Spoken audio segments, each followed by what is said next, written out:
Once all the steps of the assessment-based national dialogue process have been completed and the different scenarios drafted, it's time to focus on how to present them to a government.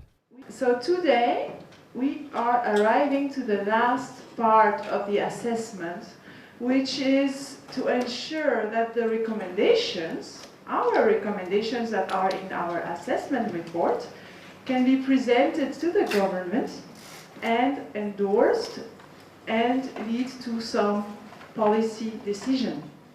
This includes presenting to line ministries and social security institutions, discussing with national policymakers, lobbying for the endorsement of social policy options, and their conversion into regulation.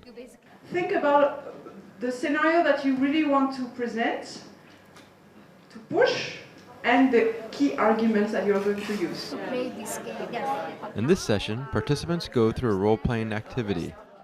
They are organized into the same groups as the case study exercise: healthcare, children, working age population, elderly, maternity, and HIV. Members of each group are given a specific role to play, such as someone from the ILO, a ministry and provincial government representative, worker, employer, a civil society member, and so on. Yes, to convince the government that this is doable, this is affordable. We did the costing. Each group takes 15 minutes to decide what scenarios they want to present and what key arguments they can use to convince the other stakeholders. Political argument, we are from the different groups, like from the government, which is from the line ministry, from the international organization, from the CSO, NGO in the country.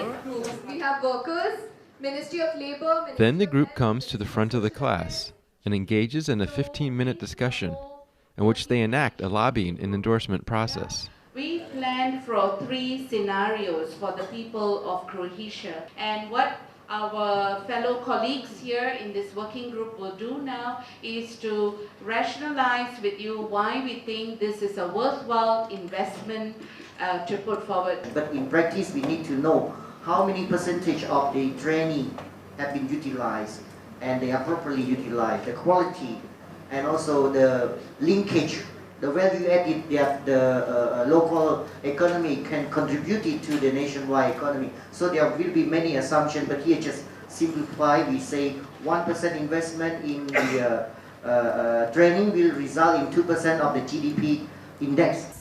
It somehow emphasizes how important it is for all these different parts and their views to be included in the process. It was very interesting because you have to be very informed and you should know that your scheme is doable, not only in terms of financial support, but also in terms of being able to implement it. You mentioned about the strategy in Through this exercise, participants learn successful ways to pitch their recommendations to the government.